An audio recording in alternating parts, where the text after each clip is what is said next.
Bueno, yo creo que ahora sí estamos en tiempo, ¿verdad? 5 minutos. El tema de hoy, cirugía mínimamente invasiva, y nuestro invitado es el doctor Luis Chiroque Benítez. El doctor Luis Chiroque es cirujano colorectal y laparoscopista del Hospital Almenara en Perú. Es presidente de la Sociedad Peruana de Cirugía Endoscópica y miembro de la Sociedad Americana de Cirugía Endoscópica, de SAGES. Además es miembro de la Sociedad Americana de Cirujanos Colorectales y es profesor instructor del IRCAD de América Latina. Como les dije, el tema de hoy, que lo va a dar la doctora Jacqueline Celada de el posgrado del Hospital de Clínicas de la Universidad Nacional de Asunción, es un tema un poquito muy, pudiera decir, muy general. Cuando nosotros hicimos este programa en el Hospital Domingo Luciani hace unos cuantos años, en el 2014, si mal no recuerdo, muchas de las tecnologías estaban iniciándose, ¿verdad? Y no queríamos que los residentes dejaran de saber que existía, si bien no se estaban en ese momento aplicando en cirugía colorectal. Pero ahora es bastante, pues, a lo mejor en muchos de los temas que nosotros tocamos, nombramos este tipo de tecnología y más aún, pues, mostramos muy bien la evidencia que hay al respecto. Eh, vamos a ver hoy, y con el experto que tenemos, el doctor Chiroque, que sabemos que está muy, muy relacionado con este tipo de cirugía mínimamente invasiva y otras tecnologías, pues vamos a ver que nos muestre su experiencia y qué nos va a quedar al respecto, ¿no? Eh, Me disculpan que no les di previamente la bienvenida a todos los coordinadores. Eh, Como dije, la doctora Luz Céspedes no está hoy por un problema de salud de su padre. Está la doctora Medina, el doctor Eduardo Santa Cruz, el doctor Alcides Recalde y otros profesores también, la doctora Estefanía, el doctor Germán Millán, y los demás profesores de las diferentes cátedras, el doctor Jorge Medina, que es de la UNA, y bueno, agradezco a todos los profesores extranjeros que también están participando de este evento, como lo han hecho a lo largo de estos meses. Vamos a dar la palabra a Jacqueline Celada y luego, cuando terminemos, pues tendremos los comentarios del experto y de todos ustedes. Adelante, Jacqueline. Gracias, jefa. Bueno, como dice la jefa, este tema varía un poco dentro del programa de posgrado en el sentido de que no involucra una sola patología en particular o una sola técnica quirúrgica. Lo que vamos a ver hoy es lo que tenemos como herramienta todos los cirujanos colorectales en el contexto de la cirugía mínimamente invasiva. Una curva de aprendizaje no es una justificación válida para las lesiones del paciente, decía el memorando del Departamento de Salud en la ciudad de Nueva York en el año 92. Este trabajo que les traigo primero es del Hospital de Boston, que lo que buscaba era saber qué valoraban los cirujanos colorectales jóvenes de su entrenamiento en la residencia en cirugía colorectal. Se publicó en el 2018 en la revista de Educación Quirúrgica. Se entrevistó a 20 cirujanos y se vio que ellos valoraban muchísimo el volumen de pacientes que tenían, la variedad de patologías que podían observar, la exposición a todos los procesos que tenían esa enfermedad, y vieron que ellos no iban a quitar nada, ningún ítem en particular, prácticamente en conjunto de su formación en la residencia, pero lo que sí decían que había que agregar dentro del fellowship que hacían era mayor entrenamiento en cirugía robótica, mayor exposición a cirugías anorrectales y la patología del piso pélvico, y que fueran enseñados en mayor medida en lo que sería la administración de la práctica médica. La cirugía mínimamente invasiva es el conjunto de técnicas diagnósticas y terapéuticas que por visión directa o endoscópica o por otras técnicas de imagen utiliza vías naturales o mínimos abordajes para introducir herramientas y actuar en distintos territorios de la economía humana. Esta definición la hizo la Asociación Española de Cirugía en el 2004. En el inicio, cuando la cirugía abierta estaba en su apogeo, en auge, ya muchos maestros nuestros de la cirugía paraguaya decían gran incisión, gran cirujano. Hoy por hoy y más adelante, lo que se busca con el abordaje de la cirugía mínimamente invasiva es obtener el mismo resultado, pero con incisiones más pequeñas, que se vio que tienen una ventaja en el manejo del paciente.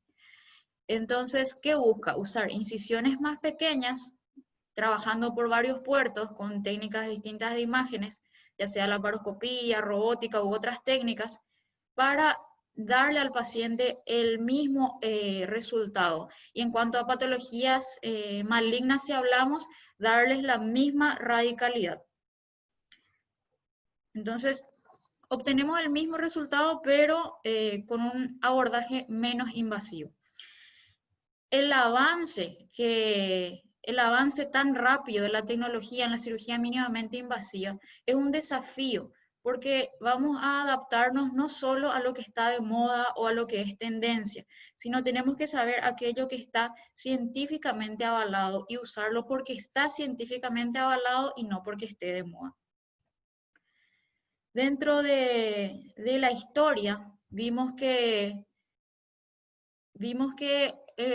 progresó enormemente desde los años 90.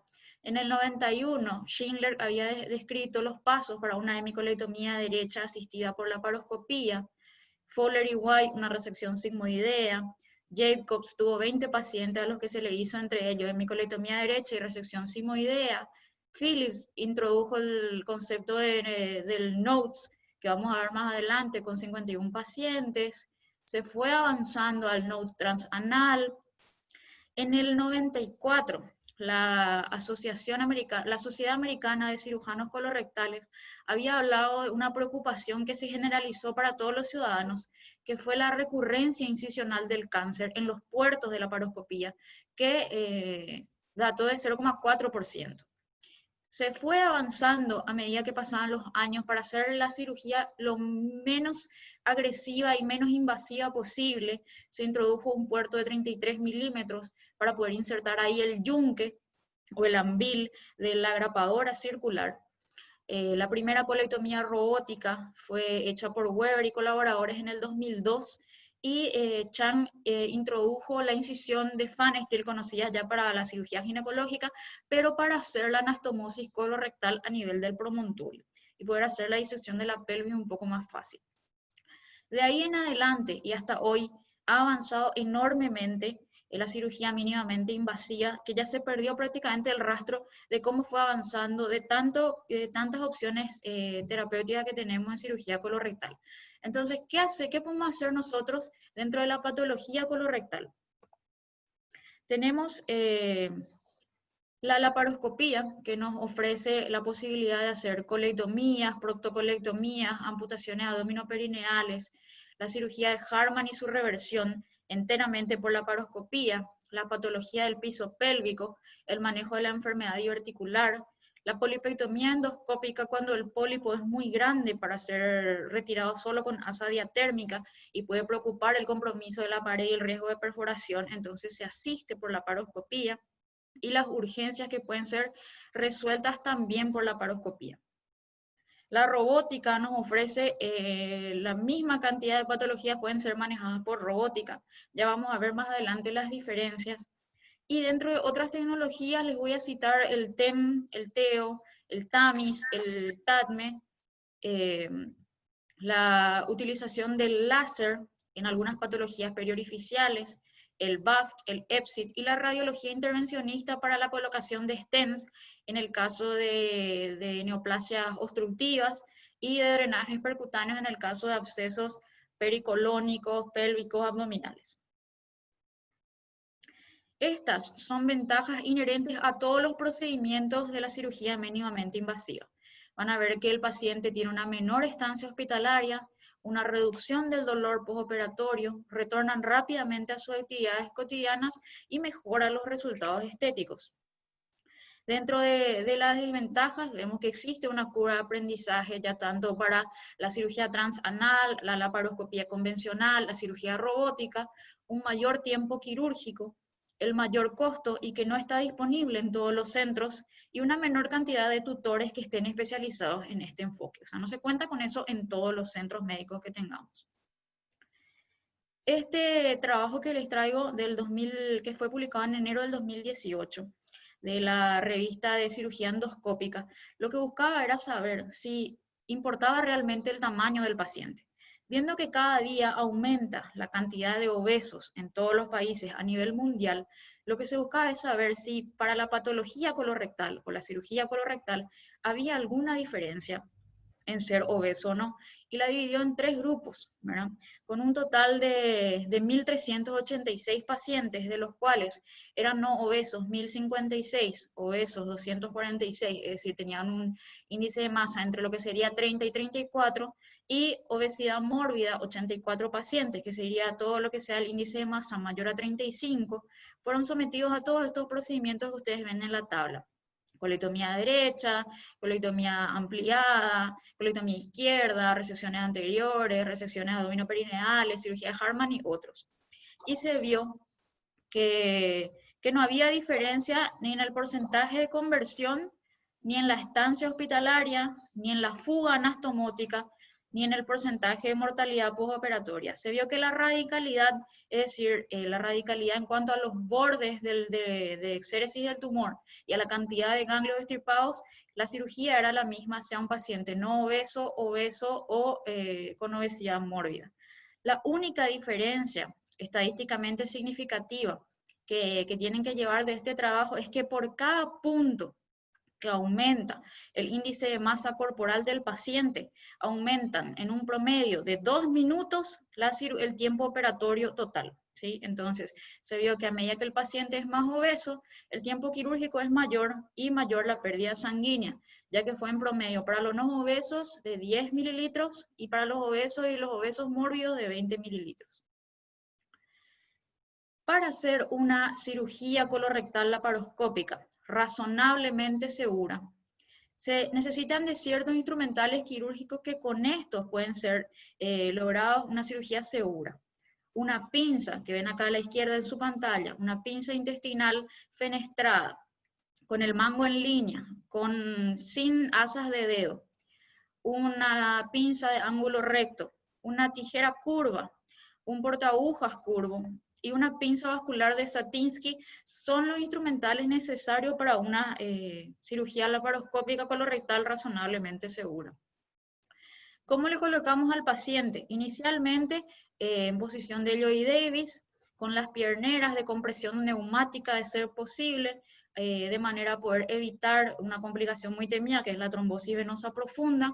El paciente debe tener un sostén a nivel de los hombros, debe estar fijado con los brazos a los costados escondidos, generalmente tiene una fijación a nivel del pecho, porque durante la cirugía, y dependiendo de lo que se opere, va a necesitar ponerse en tren de Lemburg, en antitren, en side izquierdo o side derecho, entonces debe estar correctamente fijado el paciente para una cirugía laparoscópica colorectal adecuada. A modo de esquema, les traigo la colocación según el paciente va a ser operado, de una colectomía derecha o de una colectomía izquierda. En la colectomía derecha ven, en este caso esquemático, un puerto de 12 milímetros y otros 4 puertos de 5 milímetros.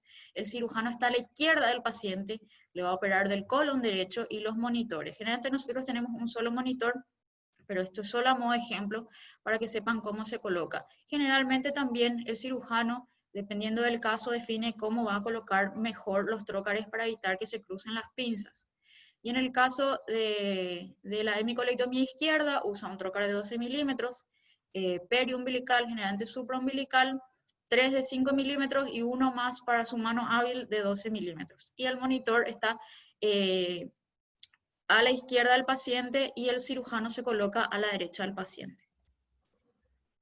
Si comparamos por este metaanálisis que fue publicado en marzo del 2019 por el Departamento de Cirugía Vascular en China, la laparoscopía versus una cirugía convencional abierta en el tratamiento del cáncer colorectal, ellos incluyeron 24 ensayos controlados randomizados. Hicieron 4.592 laparoscopías y 3.865 cirugías abiertas. Se vio que para la laparoscopía era un mayor tiempo quirúrgico y el resto era ventaja. ¿Qué implicaba eso? Que el paciente iba a tener menor pérdida sanguínea, menor estancia hospitalaria, menor mortalidad perioperatoria y postoperatoria y menores complicaciones postquirúrgicas. El resultado oncológico fue el mismo en ambos grupos y no hubo diferencia estadísticamente significativa en la incidencia de trombosis venosa profunda. Entonces, se llegó a la conclusión de que para el cáncer colorectal, la cirugía abierta y la laparoscopía eran equivalentes. Y que tenían beneficio la laparoscopía en cuanto a la menor estancia hospitalaria, menor dolor, pero a expensas de un mayor tiempo operatorio. ¿Qué nos ofrece la laparoscopía para las patologías colorectales? Estas son nuestras opciones que vamos a citar hoy rápidamente. El LES, que es el abordaje por un puerto único, el HALS, que es la cirugía laparoscópica mano asistida, el NOTES, que utiliza un orificio natural para la cirugía endoscópica transluminal, y la cirugía laparoscópica con la ayuda o la asistencia de los imanes. Empezando por el LES puede usar el SILS, ¿verdad?, que es de una compañía, o el GelPoint. El SILS tiene la particularidad de que ya tiene los orificios preestablecidos, y en el GelPoint uno puede hacer los orificios con los trócares, ¿verdad? Este es un esquema, a ver, le quito el audio. Este es un esquema de cómo se usa el single port, que es haber iniciado la cirugía mínimamente invasiva con una sola incisión. Con este trabajo de técnicas avanzadas quirúrgicas, lo que se buscó era comparar dos técnicas, la cirugía convencional y el single port, ¿verdad? Y ya se vio que el resultado oncológico era el mismo usando uno u otro, que generalmente en el SILS va a necesitar una cicatriz un poco más amplia para poder extraer la pieza quirúrgica. El índice de conversión era diferente, ya que el SILS o el LES, que es por un sitio único, tenía un 10% de conversión a hacer y un 25% necesitaba un puerto adicional, y contra un 3% de tasa de conversión en la laparoscopía convencional. Ellos hicieron con 61 casos, 28 fueron sometidos al puerto único y 33 a convencional, ¿verdad? Entonces se vio que era una técnica válida, pero que tenía su porcentaje tanto de conversión como el requerimiento de un trocar accesorio. El NOTES es un abordaje que usan realmente bastante en patología ginecológica, pero tiene también su uso en la cirugía colorectal. El caso que les traigo ahora es de una colectomía radical derecha. Ya se hizo todo el abordaje laparoscópico de la colectomía. Lo que les quiero mostrar es que ahí se procede a la apertura transvaginal para poder exteriorizar por medio de una bolsa la pieza quirúrgica. Va a salir por ahí y luego se cierra el defecto. ¿Qué tiene beneficios potenciales la cirugía de NOTES? Hay un mayor confort postoperatorio, menor dolor, menor respuesta inflamatoria, se supone que hay menores incisiones, porque no se hace una incisión de Fanny Steel para sacar la pieza, se quita por un orificio natural. Y sus riesgos son que, primero, hay una dificultad en el control de las complicaciones por esa vía. Puede haber lesión de vísceras por la disección o adyacente a la entrada del puerto del NOTES, ¿verdad? Puede haber hemorragia e infección intraperitoneal. Hay una diferencia entre lo que es el NOTES puro del NOTES híbrido. El NOTES puro es aquel que se hace enteramente por el orificio natural, ¿sí? O sea,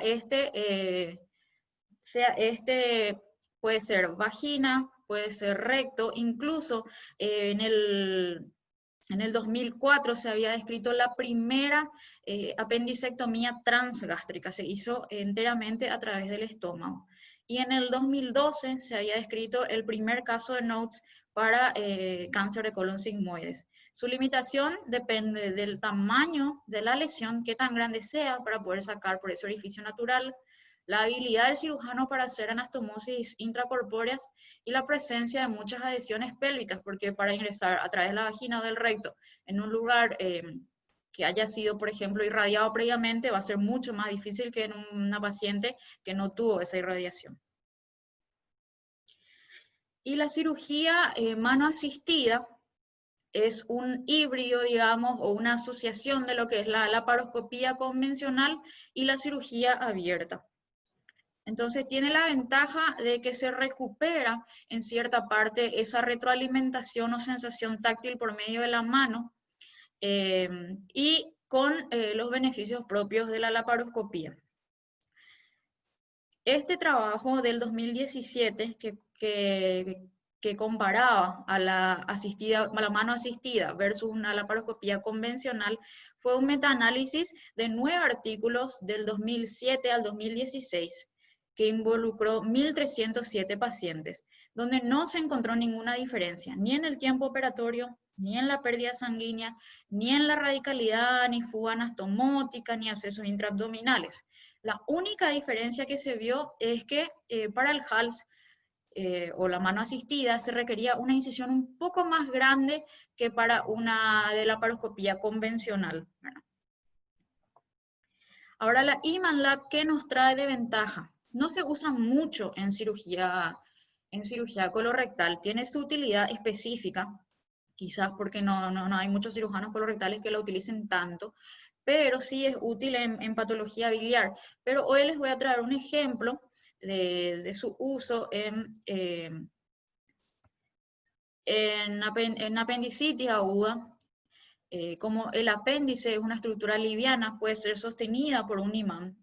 Ahí se introduce una pinza, se identifica un apéndice epiploico, se coloca la pinza imantada en el apéndice epiploico para retraer el colon o medializar el colon derecho. Entonces, esa sería principalmente la utilidad del imán, tanto en colectomías derechas como colectomías izquierdas o apendicectomías. Lo que se puede es fijar la pinza imantada a un apéndice epiploico y medializar el colon. Entonces, para ingresar a la fascia de Toll, el cirujano laparoscópico estándar usa la mano izquierda para sostener el colon y medializarlo y diseca la fascia de Toll con la mano derecha. Entonces, por medio de este imán, este cirujano va a tener ambas manos libres de manera a que pueda trabajar la disección de la fascia de Toll mientras el imán sostiene o medializa el colon, sea tanto a la derecha como a la izquierda. Esa es la utilidad que vimos nosotros para el uso del Imanlab en la cirugía mínimamente invasiva. Dentro del abordaje de cirugías mínimamente invasivas, tenemos a todas las entidades que implican Transanal Endoscopic Surgery, el TES, ¿verdad? Que son un montón, que involucra el TEM, ¿verdad? Que les muestro aquí, el TEM, que es de la Wolf Company, de la Wolf Medical de Alemania, que es la microcirugía endoscópica transanal, el TEO, también alemán. El TEM se introdujo en 1983. El TEO es prácticamente la misma plataforma, pero de otra compañía. La particularidad que tienen es que es un puerto reutilizable, hecho de metal, con un brazo articulado que se fija a la mesa operatoria. Estos dos, tanto el TEM como el TEO, pueden ser utilizados por un único cirujano que no necesita un ayudante. La cámara está integrada y se sostiene al brazo articulado, se sostiene a la mesa operatoria. Las otras opciones que se trajeron más adelante, el TAMIS, que se introdujo en el 2009, se puede hacer por el Silksport, que es de la Covidien, o el Gelpoint, que es de la Apply Medical. Como les dije hace rato, el SILS ya viene con los orificios preestablecidos y en el Gelpoint uno puede modificar eso porque es un puerto de gel donde uno va introduciendo los trócares según la necesidad. ¿Qué patologías pueden ser manejadas por estos abordajes transanales? Todo el espectro de patologías tumorales benignas, tumores del estroma gastrointestinal, lipomas, adenomas o pólipos sospechosos o no, con características benignas, que no puedan ser extirpadas completamente por colonoscopía. Y en el caso de las patologías malignas, ¿quiénes están indicados a recibir un abordaje por vía transanal? Aquellos tumores que tengan ya, aquellos pacientes con tumor en la distancia, en la longitud recto bajo o recto medio que puedan ser alcanzados por el approach transanal, que tengan una colonoscopía previa para descartar que no haya tumores sincrónicos y una biopsia rectal previa de esa lesión, que sean por ultrasonografía o incluso resonancia magnética, un tumor in situ, más difícil de verlo por resonancia, o un T1, pero N0. Una vez hecha la resección, les quiero recordar nomás esto, por eso les traigo esta foto, la pieza debe ser colocada de una manera muy particular para evitar la retracción de los bordes por el medio de fijación que nosotros usamos generalmente, que es el formol. ¿Por qué es importante fijarlo de esta manera? En una plataforma fija, que puede ser caucho, cartón, por medio de estas agujas de jeringa, por medio de ganchos o incluso de hilo. ¿Por qué? Porque el medio de fijación produce una retracción de los bordes, entonces ahí los márgenes se pueden ver o no comprometidos. O sea, en vez de tener un margen circunferencial de 1 a 2 milímetros, que sería lo estándar, te pueden informar, si no fijaste correctamente la muestra, de que el margen no es el adecuado. Entonces, solo para traer a colación eso. Acá les traigo un esquema que compara el TAMIS approach, que es el abordaje por cirugía transanal mínimamente invasiva, versus el abordaje laparoscópico, para que vean a qué nivel más o menos trabaja uno u otro. Si nosotros hacemos un abordaje por TAMIS y queremos hacer una excisión local, a este nivel podemos trabajar con el espesor total de la lesión rectal. En la excisión total del mesorrecto o en las resecciones interesfintéricas van a ver que se trabaja a este nivel en las líneas punteadas en azul. Y para hacer las resecciones rectales abdominoperineales van a ver que se trabaja a nivel de las líneas punteadas en rojo. Es decir, de acuerdo a la patología que vamos a tratar, tenemos uno u otro territorio que abordar por TAMIS, TEM o TEM. En este caso, les quiero mostrar la realización de un TAMIS por un gel point. Como vieron, ingresa, es un tumor T1 de recto en cara posterior. El primer paso es marcar con el cauterio los bordes donde se va a resecar, o sea, todo lo que serían los bordes libres de lesión, ahí a ese nivel se va a empezar a resecar y disecar el espesor total de la pared. Ahí se va resecando con electrocauterio el espesor total de la pared. Se puede hacer uso o asistencia de un hemostático tipo LigaSure o armónico. La particularidad que tiene el TAMIS, a diferencia del TEO, es que puede usar instrumentos laparoscópicos pequeños de laparoscopía convencional. Entonces vemos que se va retirando el espesor completo de la pared y posteriormente se cierra ese defecto con sutura por esa vía transanal. Y ven ahí cómo va quedando. Completamente cerrado el defecto que se hizo por TAMIS. Entonces, no cualquiera es candidato a un abordaje transanal, pero en ciertos pacientes con tumores avanzados que no están en condiciones de recibir la quimio-radioterapia no adyuvante o que no están de acuerdo en realizarse una resección abdominoperineal por la radicalidad misma que implica, entonces se puede usar la resección transanal, pero es una cirugía completamente paliativa. El TADME. El TADME se describió en el 2013 por Sila y colaboradores. Ahora está, o sea, ya en el 2013 representó una tendencia y se habló de lo que era la excisión total del mesorrecto. El TADME es la cirugía laparoscópica abdominal y transanal que implica la escisión total del mesorrecto, ya que se vio que ese tejido fibroconectivo que rodea al recto en el cáncer rectal involucra ganglios que pueden hablar tanto del pronóstico del paciente como de la radicalidad del tratamiento. En el 2016, en el Congreso de Cirugía Endoscópica Mundial de la Sociedad de Gastroenterología, de la Sociedad Americana de Gastroenterología y Cirugía Endoscópica, el doctor Masaki Ito presentó este trabajo y lo publicó después en el 2018 porque quería demostrar por medio de estos esquemas que les traigo cómo hacer un TADME seguro, ¿verdad? Una escisión total del mesorrecto por vía laparoscópica, abdominal y transanal segura. Mostró este esquema que les traigo, donde lo que está en círculo amarillo son las zonas, digamos, seguras para iniciar la disección por electrocauterio. En una vista lateral van a ver cómo se puede, desde el canal anal, ir disecando la región posterior y luego la región anterior en la zona avascular.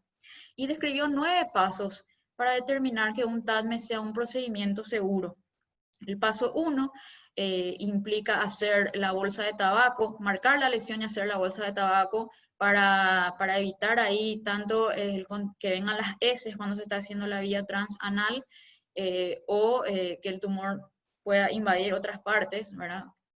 La disección posterior, anterior y lateral del mesorrecto, la disección del haz neurovascular que debe ser respetado para evitar que haya después consecuencias tanto urinarias como de las cuestiones sexuales. Entonces, lo que se vio es que debía ser una disección cuidadosa a ese nivel.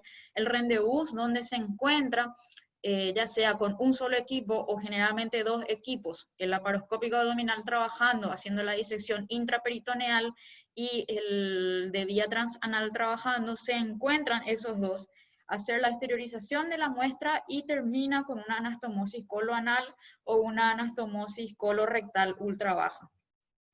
Entonces, para que tengan en cuenta que está totalmente estandarizado este procedimiento de cirugía mínimamente invasiva.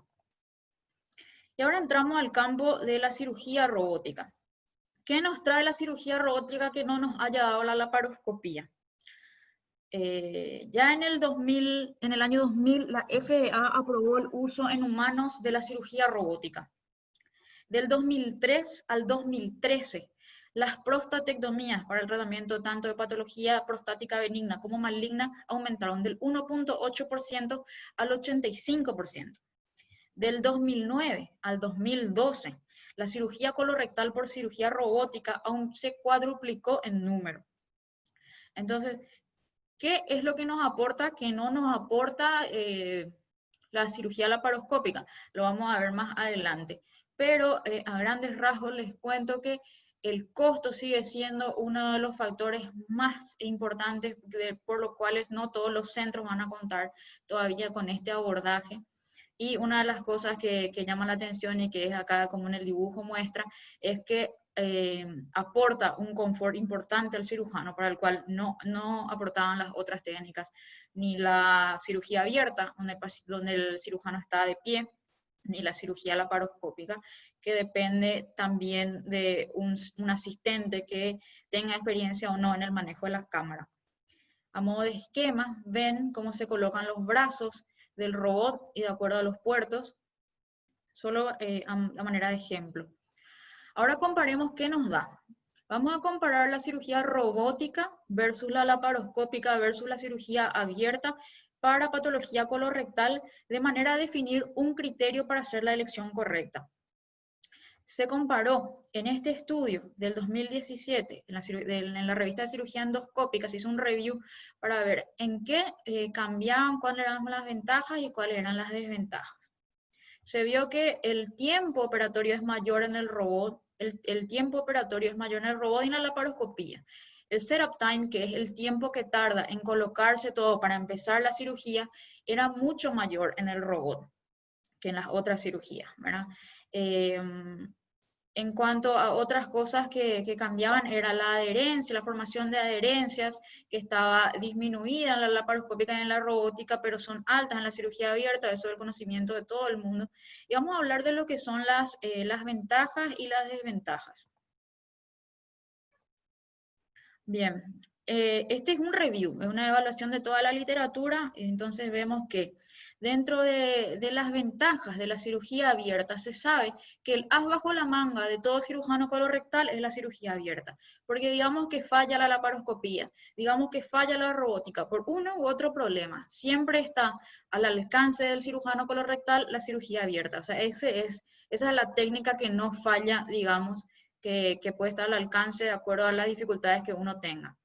Se sabe que es el método de elección en caso de pacientes con múltiples cirugías previas, donde haya adherencias densas, que es el método para cuando hay riesgo en la disección cerca de estructuras críticas, y lo que da de mayor aporte en comparación con las otras de la cirugía abierta es ese feedback de la sensación táctil que no tiene ninguna otra característica. Se puede mover en todos los cuadrantes del abdomen sin necesidad de mover la mesa, eso es solo está al alcance de la mano del cirujano.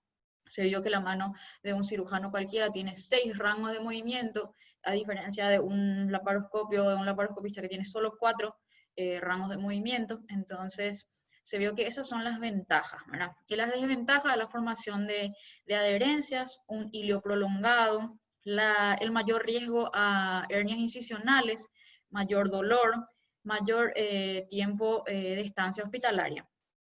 ¿Qué nos aportó la laparoscopía desde sus inicios en los 90 hasta hoy día? Disminuye el trauma quirúrgico, disminuye el tamaño de la herida, por ende disminuye el dolor, el paciente retorna rápidamente a sus actividades, hay múltiples instrumentos laparoscópicos que pueden ser utilizados en uno u otro momento, la mesa se puede mover con facilidad para poder exponer el campo operatorio, puede ser de 2D o en 3D para todos los miembros del equipo. Disminuye la infección del sitio quirúrgico, no hay tantas adherencias y se puede utilizar la fluorescencia para evaluar ciertas características, vamos a ver también como herramienta de cirugía mínimamente invasiva más adelante, pero que tienen desventaja con relación a la cirugía abierta, de mayor costo, como cualquier procedimiento no tiene su curva de aprendizaje, hay un mayor tiempo operatorio, la asistencia en el manejo de la cámara, que se describe en todos los trabajos, depende de un segundo asistente que tenga una experiencia, puede haber complicaciones inusuales y se pierde en parte la retroalimentación o el feedback táctil. ¿El robot qué nos aporta? El robot es en 3D, hay o sea, son brazos articulados, las pinzas del robot, suturar es más fácil, se anula completamente el temblor de la mano que sí se ve en la laparoscopía, no depende de asistentes, es decir, el cirujano maneja completamente desde la consola, desde el confort de una consola. Se puede utilizar la fluorescencia y también como método de nuevas tecnologías se puede adaptar un ultrasonido a uno de los brazos robóticos para hacer una ecografía intraoperatoria. Dentro de las desventajas, un costo mucho mayor. No se puede reposicionar al paciente tan fácil como en la laparoscopía. No se puede mover el cirujano en todos los cuadrantes, eso se tiene que planear con anterioridad. Puede haber ciertas complicaciones y se pierde completamente el feedback táctil. O sea, no hay retroalimentación táctil porque el cirujano está en una consola. Bien, si comparamos solamente la robótica con la laparoscopía convencional, no así con la cirugía abierta como lo vimos antes, les traigo este metaanálisis del 2019 de la Sociedad Internacional de Cirugía, se publicó en la Revista Mundial de Cirugía, que involucró 73 estudios en total. De ellos, 6 eran ensayos clínicos randomizados y 67 eran estudios observacionales. Miren el tamaño de la muestra, tuvo una cantidad de 169.236 pacientes, donde se vio que había una menor tasa de conversión, una menor infección de la vía operatoria, menor estancia hospitalaria, menor pérdida sanguínea, a expensas de un mayor tiempo quirúrgico a favor del robot. Es decir, ofrecía ventajas a expensas de un mayor tiempo quirúrgico y no hubo diferencia ni para la laparoscópica ni para la robótica en fuga anastomótica, y el resultado oncológico fue el mismo.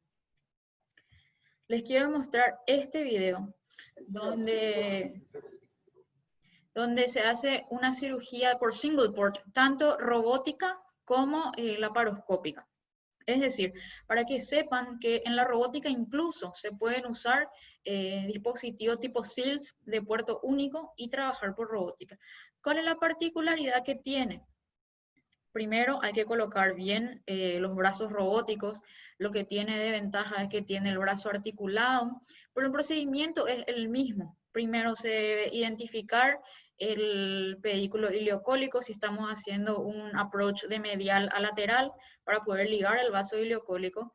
En este caso, en la cirugía robótica, una vez hecho la identificación del pedículo, se introdujo un ligasure, como ven acá, para poder sellar esos vasos. Eso fue la única asistencia que tuvo que tener una persona dentro de la cirugía antes de hacer la anastomosis. Posteriormente, toda la disección se hace, en el caso de la laparoscopía, por laparoscopía convencional, y en el caso del robot, por los brazos robóticos. Es decir, se pudo completar una cirugía de puerto único en ambos casos. La radicalidad fue la misma y culminó la cirugía, para que vean, con una anastomosis extracorpórea. Se amplió el puerto del SIL, se usa un separador tipo Alexis, un retractor de la herida para proteger la herida del tumor, y se exteriorizó por ahí y se hizo la anastomosis en ambos casos. La única diferencia que vimos en este ejemplo fue el tiempo operatorio. No hubo complicaciones en ninguno de los dos pacientes, el mismo resultado oncológico, la misma cantidad de ganglios. La única diferencia fue que el robot tomó 152 minutos en el tiempo y que la cirugía, el single port laparoscópico o LETS, tardó 125 minutos. Bien, les traigo estos dos trabajos dentro de lo que es la robótica para cirujanos colorectales y cáncer colorectal. Esta primera, del 2017, que era de la revista de Educación Quirúrgica, lo que buscaba era saber el efecto que tenía hacer un entrenamiento en robótica para que se adhieran a la cirugía mínimamente invasiva cirujanos colorectales jóvenes. Se hizo un cuestionario de 18 preguntas de residentes que terminaron entre el 2013 al 2016. Respondieron 109 residentes. 80% de ellos habían hecho ese entrenamiento en robótica, en un centro en particular, que era de la Asociación Europea de Cirugía Robótica. Todos hicieron el mismo curso. Y lo que se vio, que al culminar la residencia, esos mismos residentes elegían, para hacer las colectomías derecha, izquierda, elegían la laparoscopía antes que cualquier otra modalidad, y para las resecciones rectales elegían usar la robótica. Entonces, se vio que al hacer un entrenamiento formal en robótica, esos cirujanos nuevos o cirujanos jóvenes colorectales se adherían mejor a la cirugía mínimamente invasiva posteriormente en su práctica médica. El otro trabajo del Visceral Medicine se presentó en el 2019 y es un review que insiste en que una de las desventajas a nivel mundial de la cirugía robótica sigue siendo el costo, pero que se prevé que en el futuro la cirugía rectal, ya que es más fácil de aprender que la laparoscópica y que hay programas bien estructurados, se prevé que en el futuro la práctica de la robótica sea parte de la rutina del cirujano colorectal. Bien, esto les traigo a colación porque a mí me gustó mucho y habla de que no es esencial que un cirujano colorectal tenga un entrenamiento previo en laparoscopía. Es decir, no porque un residente de cirugía colorectal no se haya entrenado específicamente en laparoscopía, que no puede entrenarse en robótica, ¿sí? Hablando un poco de lo que es la curva de aprendizaje, en este trabajo del 2017, de cirugía robótica, se introdujo a dos cirujanos jóvenes, uno que no tenía entrenamiento en laparoscopía y el otro con entrenamiento en laparoscopía. El que no estaba entrenado en laparoscopía hizo 10 resecciones anteriores altas, una baja, una resección abdominoperineal, y el que estaba entrenado hizo 9 resecciones altas, 4 bajas, una resección abdominoperineal, 3 colectomías derechas y una rectopexia abdominal. Todas por robótica. No hubo diferencias en el sentido de que tuvieron el mismo resultado oncológico y fue estadísticamente significativo, la misma cantidad de ganglios, para que vean nomás en la tabla cómo prácticamente el tiempo es el mismo, en cuanto a la pérdida sanguínea prácticamente es la misma, entonces se vio que no era esencial tener un entrenamiento previo en cirugía laparoscópica para poder entrenarse en robótica. Bien, para que no crean que todo lo que vemos nomás en laparoscopía y en robótica o cirugía mínimamente invasiva trata solo las patologías malignas, las patologías benignas también tienen su lugar. Las patologías benignas tienen su lugar. Este trabajo mide los resultados a corto plazo de la cirugía laparoscópica versus la robótica para el ilial pouch, ¿verdad? Juntaron 132 pacientes, de los cuales 103 eran portadores de rectocolitis ulcerativa refractaria al tratamiento médico. 58 fueron sometidos a laparoscopía convencional y 74 a cirugía robótica, y se vio que ambos abordajes, tanto el laparoscópico como el robótico, eran equivalentes en la morbilidad, en la mortalidad, en las complicaciones postoperatorias.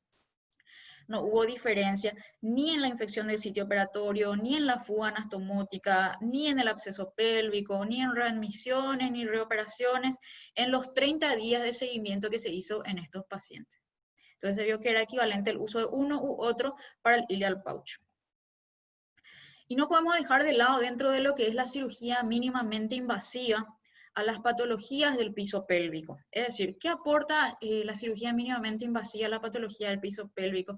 Que inicialmente fue de los ginecólogos, de los urólogos, pero que hoy día nos involucra también a nosotros como cirujanos colorectales. Por ende, no podemos estar exentos del manejo de cirugía mínimamente invasiva en el prolapso de órganos pélvicos y en la incontinencia urinaria, ¿verdad?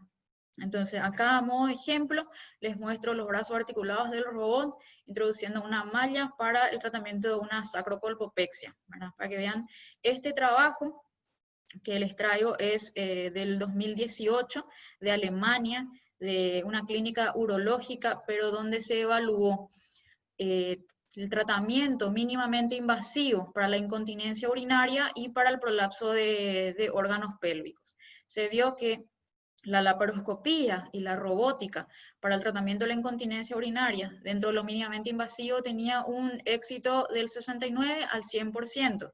Y para la sacrocolpopexia del POP, de los prolapsos de órganos pélvicos, la laparoscopía tenía un 78-100% de éxito y la cirugía asistida por robótica de 84 a 100%.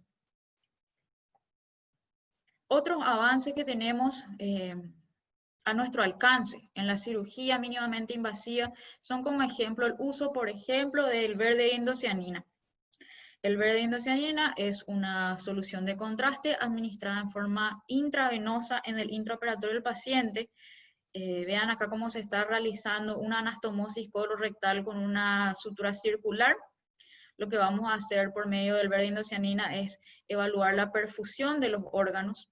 Se cambia la luz por una luz infrarroja y se puede ver así, se tiñe completamente la zona perfundida y ver así la indemnidad de una anastomosis colorectal, ya que la fuga anastomótica es uno de los principales miedos de todo cirujano colorectal. Puede ser un desenlace catastrófico en el resultado de una cirugía. Entonces tenemos esto dentro de la cirugía mínimamente invasiva para prever esas fugas anastomóticas y poder utilizarlo como herramienta para ver qué tan bien perfundida está esa anastomosis.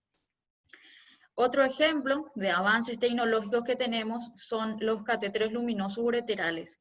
Si bien existen cirujanos que creen que el urétero no debe ser cateterizado, porque el cirujano tiene que saber identificarlo para no dañarlo, hay ciertos escenarios de cirugías pélvicas, en pelvis irradiada o en pacientes con enfermedad diverticular, con episodios importantes de diverticulitis aguda a repetición que generaron estenosis, que generaron mucha fibrosis, que no se puede distinguir si es una zona de un adenocarcinoma o simplemente fue una diverticulitis complicada, una estenosis por diverticulitis.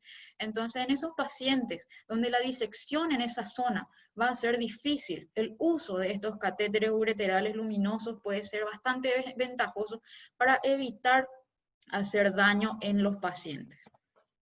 Y por último, para ir terminando la charla de cirugía mínimamente invasiva, les quiero traer los abordajes que tenemos a nuestro favor de algunas herramientas tecnológicas en cirugía mínimamente invasiva en lo que sería la patología periorificial benigna, ya sea en la fístula, en el quiste pilonidal o en las hemorroides. En las hemorroides, Longo había descrito el uso de la PPH, que no es una hemorroidectomía convencional per se, sino una hemorroidopexia o una mucosectomía mediada por grapas, ¿verdad? Donde se hace una bolsa de tabaco en la mucosa, se utiliza un disparador, una sutura circular y lo que se hace es quitar ese prolapso hemorroidal, ¿verdad? Es un approach mínimamente invasivo a la Milgram Morgan, a la cirugía de Ovando, a la Ferguson, que son las vías convencionales de operar hemorroides. Este es un approach mínimamente invasivo. Otro abordaje mínimamente invasivo que les quiero traer ahora es para que vean el uso del láser en enfermedad hemorroidal. Este es un paciente con hemorroides grado 2, donde se inserta la cánula del láser a través de un punzocat metálico. Se tratan todos los paquetes en un procedimiento totalmente ambulatorio y ese es el resultado luego de esclerosar con láser esos paquetes hemorroidales. Ambos procedimientos pueden ser totalmente ambulatorios. En el caso de este ejemplo se usó en un grado 2 y el PPH generalmente en su inicio se habló de hacer en un grado 2, pero existen ya estudios que hablan de que se puede usar en el grado 3 y grado 4. Pero como les dije al inicio, no se usa lo que está más de moda, se usa lo que está más fundamentado científicamente. Entonces habría que ir estudiando más si podemos o no aplicar y qué tal son los resultados en los grados 3 y 4 de estas dos aplicaciones. Después tenemos el BAF, que nos aporta el tratamiento de la fístula video asistida, que tiene dos fases. La primera fase es esta. Está canulando el orificio externo. Lo va a irrigar con una solución, generalmente puede ser azul de metileno, en este caso agua oxigenada, y van a ver ahí cómo se identifica el orificio interno. Esta es la primera fase, la identificación del orificio interno. Una segunda fase se hace por medio de un fistuloscopio que permite la visión directa del tracto fistuloso y a través de este fistuloscopio, un canal de trabajo que nos va a permitir tratar así una fístula perianal clásica, compleja, dependiendo de cada caso, ¿verdad? Se ve en forma directa el trayecto fistuloso. Ahí se puede, con un electrodo monopolar, ir cauterizando todo el trayecto fistuloso, sacar todos los detritos con un endobrush, se va quemando todo después del trayecto fistuloso. Posteriormente, el tratamiento final consiste en cerrar el orificio interno, ya sea por un colgajo mucoso, cuando no se cuenta con sutura mecánica, a veces incluso puede ser útil una sutura mecánica circular o una sutura lineal articulada. Entonces, ese es el principio fundamental del BAF. El EFSIT, que es el tratamiento mínimamente invasivo de la enfermedad pilonial, usa también prácticamente el mismo fistuloscopio, la misma medida, el mismo canal de trabajo, el endobrush, o sea, tanto el EFSIT como el BAF se usan el mismo fistuloscopio. ¿Tiene su curva de aprendizaje? Tiene su curva de aprendizaje, pero es un abordaje mínimamente invasivo. ¿Cuál es la característica del EFSIT? Se hace el destechamiento y la dilatación del orificio central. Se introduce el fistuloscopio que tiene un canal de irrigación que va irrigando completamente. Ahí van a ver en la pantalla cómo se ve desde adentro un quiste pilonidal. Y a partir de ahí se van quitando los detritos y ahí va quitando los pelos como ven en su pantalla. Posteriormente se realiza un curetaje con el endobrush y luego con una espátula y la cauterización de todo el trayecto con el electrodo monopolar. Acá les quiero mostrar el resultado de esta cirugía mínimamente invasiva que es completamente ambulatoria. Ven cómo queda a los 15 días después del EPSIT y a los 30 días que es completamente sanado, ¿verdad? Muy diferente de lo que estamos acostumbrados de ver con el abordaje convencional. Ojo que yo no les estoy dando a favor ni uno ni otro abordaje, simplemente les estoy contando que es una herramienta más. Estamos acostumbrados a ver grandes incisiones en aquellos en los que se hace la resección primaria sin cierre. Vemos también aquellos que tienen la resección con cierre primario en la línea media, con cierre con colgajo. Entonces hay varias opciones, esta es una de ellas, mediado por un fistuloscopio y tratado por endoscopía. La otra opción que tenemos para el quiste pilonidal es el CILAC. El CILAC es el tratamiento por láser de la enfermedad pilonidal, donde se hace una apertura del techo del orificio principal, se introduce ahí el láser y se va haciendo una cauterización de todo, incluyendo los trayectos secundarios. Ahí como ven, se va haciendo el trayecto secundario, todo el trayecto principal, se hace una cauterización, se hace el desbridamiento de todos los detritos, un curetaje y luego se vuelve a introducir el láser para hacer una segunda vez, todo el procedimiento igual y el paciente va de alta en forma ambulatoria. Con eso le doy un pantallazo breve de las opciones que tenemos y me despido con esto. La cirugía mínimamente invasiva, ¿tiene o no tiene forma uno de entrenarse? Estos lugares son internacionalmente todos los que tenemos disponibles, hay muchísimos más en cada país, pero estos son los reportados internacionalmente para el entrenamiento de lo que es la cirugía mínimamente invasiva. Tenemos uno en Escocia, en Francia, el AIDS es del grupo IRCAD de América Latina, ¿verdad? El Colegio de Cirugía Robótica, la Escuela Internacional de Cirugía Robótica, la cirugía de mínimo acceso en Cuba, el Centro de Cirugía Mínimamente Invasiva de Estados Unidos, el curso de cirugía avanzada para residentes de la Asociación Española de Cirugía, y los costos. Vean, un costo aproximado, esto es 150 euros por día, 2.500 euros por un curso de 5 días, entre 500 y 3.000 euros, no incluye el pasaje, o sea, lugares para entrenamiento hay muchísimos. Entonces ya habría que ver la posibilidad de cada uno, pero de que hay lugar para entrenarse en cirugía mínimamente invasiva y exclusivamente colorectal, hay. Y con esto me despido. Y como final, le quiero agradecer al doctor Christopher Varela, que fue quien me ayudó y me dio muchas ideas para esta charla, a la doctora Ingrid Melo, que tuvo la paciencia de corregir, y a nuestro invitado de hoy, el doctor Chiroque, que primero, gracias por estar como invitado participando de esta charla, y por último, gracias porque sin su apoyo y sin su ayuda yo no hubiera podido acceder a uno de estos cursos de cirugía mínimamente invasiva. Así que con esto me despido. Muchas gracias.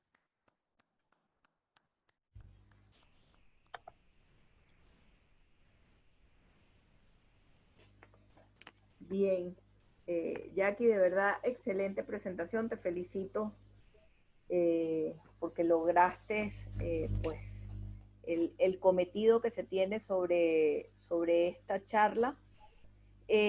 Vemos que la cirugía mínimamente invasiva pues está a todos los niveles de la cirugía colorectal, no solo la parte maligna, sino también la patología benigna, la patología orificial.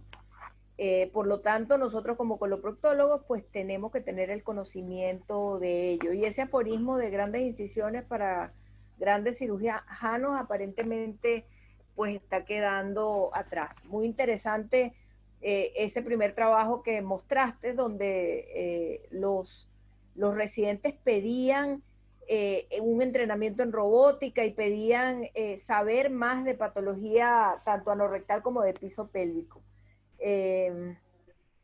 Eso es muy cierto, ¿no? Muchos de ustedes, pues, en su práctica de cirugía, tienen poco de la parte orificial y de la parte de piso pélvico, y en la parte de cuando están haciendo coloproctología, pues la parte robótica, pues, las limitaciones son más por el país o la institución, pero como dijiste al final, hay lugares suficientes para entrenarse. Quiero dar la palabra al doctor Luis Chiroque, que es el invitado comentarista del día de hoy, para pues que dé sus, valga la redundancia, sus aportes y comentarios al respecto. Y bueno, luego empezamos con el debate de la charla. En primer lugar, para agradecer la presentación y brillante que nos ha mostrado ya la doctora Jacqueline Celada. Ella nos acompañó aquí en el Hospital Almenara hace algún tiempo, estuvo rotando con nosotros, así que en primer lugar para felicitarla. En segundo lugar, para resaltar que si bien es cierto la cirugía mínimamente invasiva, vale decir laparoscopía, robótica, cirugía transanal endoscópica, está vigente en el mundo. En los países de América Latina demoró un poco en incorporarse por razones de costos, por razones de capacitación. Y en algunos casos, como por ejemplo en nuestro país, aún la robótica no, por una cuestión de verdad de logística, Da Vinci, la compañía, el Da Vinci no lo pudo vender al hospital, pero en general se están haciendo procedimientos. Ahora, lo más importante, sobre todo si la patología es oncológica, es definir que la cirugía abierta o convencional, bien hecha, oncológicamente hablando, es equivalente a la cirugía laparoscópica. Si es que el cirujano en este momento no cuenta con esa tecnología, pues la cirugía oncológica obviamente es equivalente. De hecho, en Alemania hay un estudio muy importante de 7 años, que fue publicado hace 2 años, en donde solamente el 90%, ¿verdad? Perdón, el 10% de la cirugía oncológica por cáncer colorectal se realiza por vía laparoscópica. O sea, todavía en Alemania, más del 80% de la cirugía se realiza de forma convencional, por lo que acabamos de decir, curva de aprendizaje, tecnología y costos, ¿no? Así que no hay que pensar que todo se va a hacer por vía laparoscópica. Los beneficios sí los hemos notado en el Hospital Almenara. Desde hace ya más de 10 años, el hospital se dividió en servicios y nos dedicamos un grupo de los cirujanos a cirugía colorectal. Y entonces todo se concentra en el hospital, de la patología oncológica, y eso nos ha llevado a tener un promedio de 60% de la patología oncológica se hace por vía laparoscópica y un 40% por vía abierta. No sé si hasta ahí para... Y la cirugía transanal, ¿verdad? De los procedimientos que se realizan, con excepción de la cirugía robótica, pues los otros procedimientos, en gran medida que ha mencionado Jackie, se realizan en el hospital. Algunos se han ido innovando, otros como la cirugía de un solo puerto, que se hizo una buena casística, se ha ido más bien ya abandonando, ¿verdad? Sobre todo la cirugía para colon derecho, colon izquierdo, y sí se ha quedado, tuvimos en un principio mucha cirugía transanal por el TEN, pero nos hemos movido ya en los últimos 4 o 5 años a cirugía por el TAMIS, ¿no? Que es más versátil y nos permite hacer más procedimientos.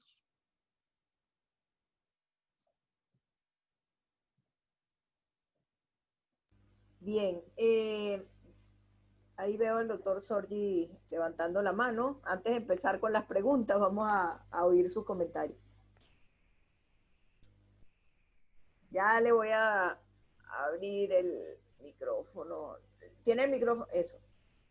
Muchísimas gracias, Ingrid. Doctora Celada, extraordinario seminario, de verdad.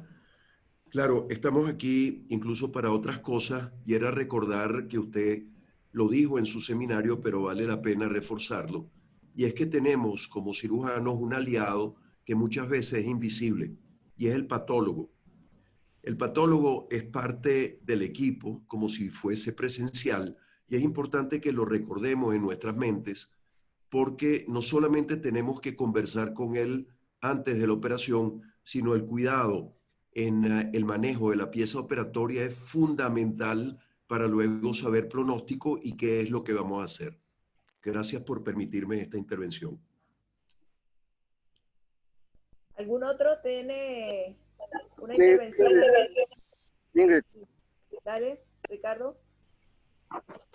bueno, yo creo que si le poníamos a Ingrid, a la doctora Celada, perdón, una careta de médico más antiguo, esto pasaría como una conferencia magistral en cualquier congreso. Pero le jode su rostro joven. Así que estuvo muy bien la presentación. El concepto que manejo tras esta, y consolido este concepto tras esta presentación, es de que verdaderamente seguimos en medicina con el modernismo, con el objetivo con un objetivo fuertemente económico. Porque vimos una serie de variables para el tratamiento de las víctimas, todas cuestionadas, y creo que no le veo otro objetivo que el puramente económico, utilizar una de estas técnicas. Eso es lo que quería opinar y le felicito a la doctora Jackie. Bueno, eso lo podemos discutir más adelante. Vamos a las preguntas, vamos primero a los comentarios. El doctor Germán Millán. Perdón, creo que... Ok. Bueno, mira, yo quisiera también dejar mi comentario quizás para el final. Solo quiero sumarme a la felicitación a la doctora Celada por su maravillosa presentación. Yo creo que este es un tópico que abre campos para discutir hasta filosóficos y muchísimo que ver con la situación latinoamericana ante la medicina moderna en el mundo, pero probablemente no sea este el momento para discutirlo, o quizás una pequeña discusión al final. Así que yo pospongo mi derecho de palabra para otra oportunidad. Felicitaciones a todos, Ingrid. Felicitaciones, sé que eres la coordinadora de esto y esto ha sido un avance maravilloso. Esto es una de las grandes ganancias que hemos tenido por la pérdida que ha ocasionado el COVID. Este tipo de intercambio yo creo que es mucho más fructífero que lo que hasta ahora tuvimos. Felicitaciones. Bueno, muchas gracias. Voy a hacer un comentario con respecto a esto último que dijo el doctor. Y para recordar a todos los demás que esta actividad es una actividad donde la desarrollan los residentes. ¿Me entiendes? El trabajo de todos nosotros, que es un trabajo en equipo, no es solo mío, es un trabajo de todos y cada uno de los coordinadores y profesores de los distintos posgrados que estamos. En esta nuestra función es tratar de que el residente logre desarrollar sus capacidades y lo hemos venido haciendo. En algún momento puede haber un error y pedimos disculpas por ello porque en el próximo estamos seguros que no va a ocurrir ese mismo, ¿no? Vamos a empezar, si no hay ningún otro comentario, intentar abrir un debate al respecto, y a mí se me ocurre, primero, el doctor Chiroque pues tiene amplia experiencia porque es un instructor del IRCAD, ¿verdad? Y yo quisiera, pues, Luis, hablarte a raíz de ese primer trabajo que muestra Jackie y que los residentes pues piden esta parte de la cirugía mínimamente invasiva. ¿Cuál debería ser la secuencia de la enseñanza en esta parte? Sabes que los residentes quieren correr sin haber caminado, ¿verdad? Ellos todos quieren ir a la laparoscopia sin haber operado una abierta. Entonces, ¿qué es para ti y lo que has visto durante todos estos años, durante el tiempo que has estado de instructor en esto? Háblanos un poquito de eso. Fíjate, es interesante y me gustó el concepto filosófico que trajo el doctor Germán, porque la pandemia del COVID-19 nos ha traído en reversa. Muchos cirujanos jóvenes, ¿verdad?, nacieron en la laparoscopía, y ahora en este ambiente en donde la cirugía en tiempo de COVID se convirtió en cirugía abierta, hemos visto la dificultad que han tenido los cirujanos jóvenes, los más jóvenes, en hacer cirugía abierta, ¿no? O sea, sobre todo en el hospital, lo traigo en el hospital que casi más del 90% de las colecistectomías y de las apendicectomías de emergencia son por vía laparoscópica, antes de COVID. Entonces, hemos visto ese proceso. Así que, regresando a tu pregunta, lo primero en cirugía colorectal, vale decir oncológica y también benigna, es que domine muy bien la técnica abierta, ¿no? Es importantísimo no perder de vista que la cirugía laparoscópica es un acceso, ¿no? Es un medio, pero el principio oncológico sigue siendo el mismo en todos los escenarios. Y si la persona no aprende bien esos conceptos oncológicos, pues sea abierta o laparoscópica, no la va a realizar adecuadamente. Eso es lo primero. En segundo lugar, es el proceso de lo que es simulación, ¿no?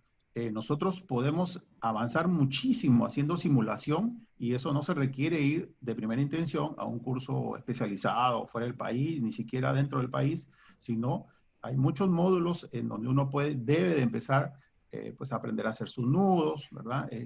Hay simuladores, endotrainers que aceleran. Ya se demostró que las personas que utilizan los endotrainers se vuelven mucho más diestros al momento ya de pasar a realizar el procedimiento después de un acompañamiento a un cirujano laparoscopista, se les hace más sencillo realizar procedimientos y tienen más seguridad.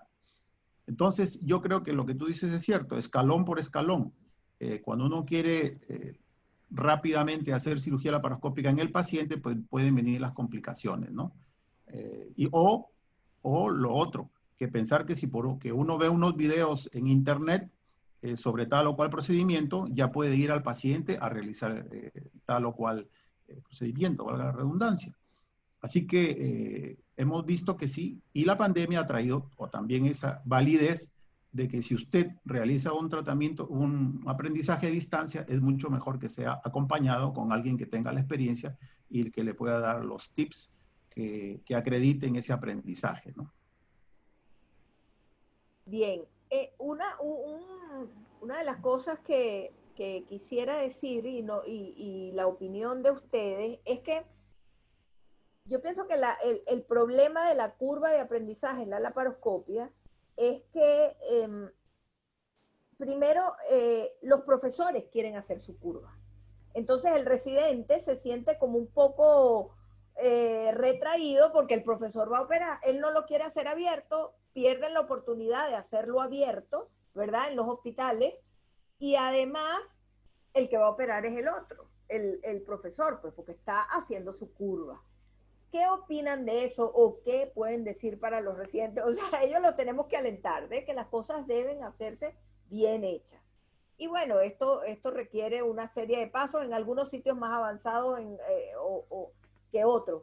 Pero ¿qué pueden decir? Cualquiera, no necesariamente tiene que ser el doctor Chiroque, el doctor Germán tiene el micrófono abierto, o cualquiera de los que están aquí panelistas que tienen experiencia en laparoscopia, saben que pueden pedir la mano, levantar la mano para hablar. Doctor, es suyo, el doctor. Ok, mira, en primer lugar, algo muy importante con relación a cirugía abierta versus cirugía cerrada. Es posible que en el tiempo la cirugía abierta pase a ser parte de la historia de la cirugía, pero todavía no ha llegado ese momento.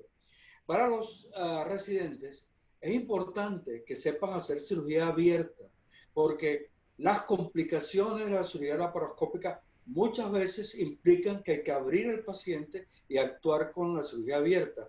Y si no se conoce el terreno de la cirugía abierta, si no se conocen las técnicas, te lo digo, por ejemplo, en la cirugía biliar, en la cirugía de la simple colecistectomía, puede tener complicaciones gravísimas que requieren cirugía abierta muy delicada. Y si la persona no tiene el entrenamiento, pues el paciente será el que pague las consecuencias. Otro comentario que te hago es costos.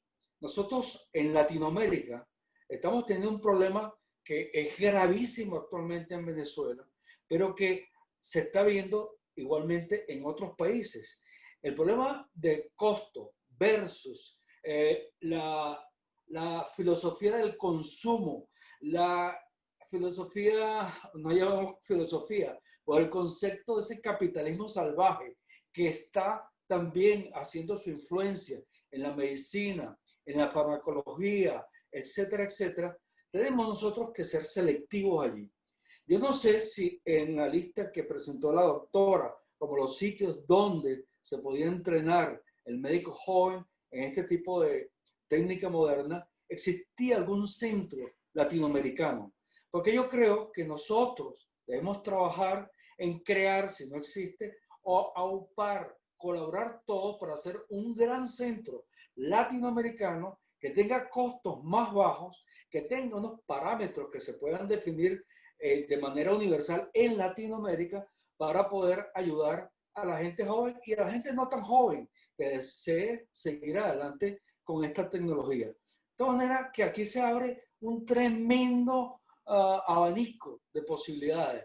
Yo tengo aquí 1, 2, 3, 4, 5, 6, 7, 8, 9, 10, 11 técnicas quirúrgicas que describió la doctora Celada con puras iniciales. MIS, HALS, NOS, TAMIS, TEN. Todas son técnicas novedosas. Para llegar a dominar todas esas técnicas se requiere una curva de aprendizaje probablemente mucho más larga que la que se requería para la cirugía abierta, por lo menos hoy en día. Entonces, todo eso hace que este planteamiento que estoy haciendo, que está en manos de ustedes, los jóvenes, llevar adelante esto en nuestras sociedades nacionales, en cada país, hacer una promoción de algo como esto, si es que todavía no existe. A lo mejor ya existe y yo estoy siendo ignorante de esto, pero me parece que es muy importante que eso se promueva. Luis, ¿puedes hablar de contestar al doctor?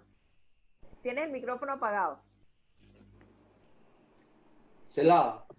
Dime. El micrófono apagado. Perdón. No, Y ahora Luis, sí. Luis. Bueno, sí existe en América Latina y es hoy por hoy, yo identificaría, sobre todo en cirugía colorectal específicamente, el IRCAD, ¿no? El IRCAD de América Latina que está en Sao Paulo y en Río de Janeiro. En Barretos.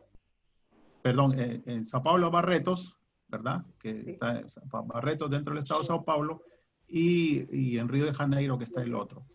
De hecho, en el Río de Janeiro se enseña robótica, pero en el de Sao Paulo, en Barretos, que es al que han ido ya más de 10.000 cirujanos de América Latina al momento a entrenarse en cirugía laparoscópica o endoscópica, hemos visto, por lo menos en el país, yo hablo del Perú, que ese aprendizaje, que ha sido un aprendizaje sistematizado, un aprendizaje dirigido al tema, ha incrementado el uso de la cirugía laparoscópica en el ámbito colorectal, ¿verdad? No al nivel de la patología biliar, ¿verdad? O de hernia, a ese nivel no tanto, pero sí ha impulsado que los hospitales nacionales empiecen a organizarse en función a servicios especializados, ¿no? Ya hay un grupo de cirujanos que se dedican a colorectal y empiezan a diferenciarse y a trabajar específicamente en ese tópico. Ese es el cambio que yo he visto, diría, en los últimos 5 a 7 años, ¿no? En nuestro país. Esa es la ventaja, ¿no? Y los adiestramientos son ofrecidos por ¿verdad? Cirujanos de América Latina, complementados con cirujanos de otros países que están en su mejor momento quirúrgico de Asia, de Europa o de Estados Unidos, y que hay un sistema de traducción para las actividades, hay un sistema de cirugía en vivo, en tiempo real, que te permite preguntarle al cirujano lo que está operando en tiempo real, y además hay un adiestramiento en tiempo real con cirugía experimental. Muy bien.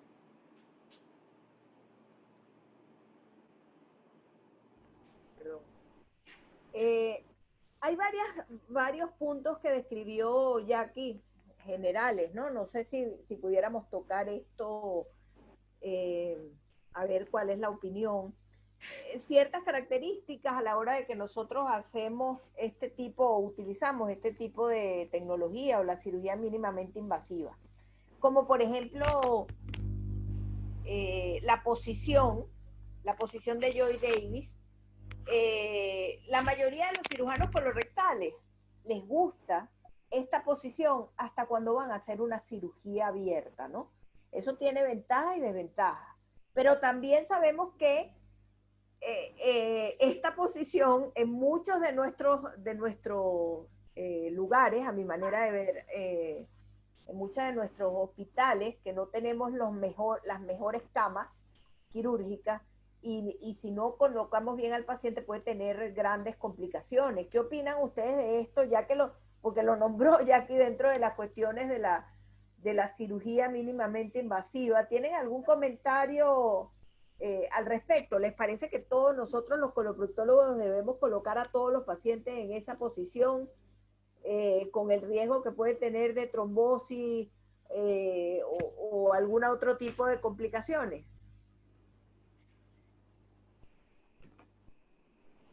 Luis o doctor Germán o el doctor Sorgi o no sé quiénes, todos los que hay muchísima gente aquí colocada que frecuentemente pues habla. El doctor Maciel también está, lo veo aquí. Los residentes. Sí. No, los residentes, tú sabes que bueno, si los residentes quieren opinar, por supuesto, con todo gusto, es para ustedes. Creo que tienes al doctor Maciel que quiere participar, apareció en cámara. Perfecto, es que no veo la pantalla, voy a ponerlos a todos aquí. Yo estoy de tu ayudante. A ver si lo puedo ver. Doctor Maciel, ¿qué opina? ¿Puedo? Bien. Sí, claro. Ciertamente no en todos los hospitales se tiene mesas de operaciones con las perneras y sobre todo las perneras neumáticas. Y bueno, para evitar la trombosis, bueno, pues tenemos que utilizar los antitrombóticos, la enoxaparina, y utilizar, como decimos nosotros, aquí el ingenio mexicano de aquí, y cada uno puede tener el ingenio de su propio país, pero en ocasiones, sobre todo cuando planeamos no tardarnos mucho, en un periodo alrededor de 1 hora, podemos no utilizar las perneras, sino simplemente hay una mesa que se pueden abrir las piernas y entonces se le pone una almohada para que no esté extendida la rodilla y se mantiene fija la pierna para que no se vaya a caer con unas vendas. Indispensable en todo esto, si no tienes las perneras neumáticas, debes de utilizar o vendaje de las piernas o bien el tipo de mallas elásticas para las piernas, y esto junto con la enoxaparina te disminuye la posibilidad de trombosis a un riesgo que es bastante aceptable. Y como ves, el ingenio de cada uno de nosotros cirujanos y las gentes que nos rodean nos ayuda para solventar las deficiencias de materiales que podemos tener. Hasta aquí mi comentario. Gracias. Doctor Sordi. Ingrid, retomando un momento un importante aporte del doctor Quiroque y tuyo, la buena noticia es que hay ahorita en el mundo 7 centros. En base a los 50 años de experiencia que hay en simuladores de vuelos aeronáuticos y espaciales, se está creando una cirugía de simulación, entendiendo que las horas de entrenamiento que un cirujano tiene que pasar operando pueden ser hechos en laboratorio. Entonces, la buena noticia probablemente para esta generación o la próxima es que los simuladores van a ser una realidad virtual, en donde van a marcar el camino de disección, y cuando uno se sale de ese camino, de ese lineado, suena una luz amarilla y después una luz roja si terminas matando al paciente, estrellando el avión. Entonces, con esa forma probablemente resolvamos mucho de lo que tú decías en cuanto a la curva de aprendizaje, que hoy en día se sabe que necesitas aproximadamente 7 pacientes para sentirte cómodo con el campo operatorio. Bien, perfecto. Quería preguntar otra cosa. Vamos a ver. ¿Qué opinan de todos los puertos reducidos, de la cirugía de puertos reducidos que habló Jackie, ¿verdad? Del LES, del NOTE, del Iman Lab. ¿qué experiencia tiene alguno de los que está aquí presente, o Luis, o el doctor Millán, que también hace bastante laparoscopia? No sé, no estoy viendo aquí entre todos los que están para saber exactamente quiénes son los que hacen laparoscopía, ¿no? Pero, ¿qué opinión tienen al respecto? Cirugía de puertos reducidos en colorectal, básicamente, porque sabemos que tiene todas las utilidades, pero en otros campos, ¿no? Pero particularmente en la parte colorectal. Vamos a quitar lo oncológico, quizás porque sabemos que en la parte oncológica pues es cuestionable la cirugía de puertos reducidos, pero en todas las demás, ¿qué opinan? Está hablando el doctor sí, doctor Millán, está hablando el doctor Sorgi, creo, pero está apagado. Ah, ok. El doctor Millán.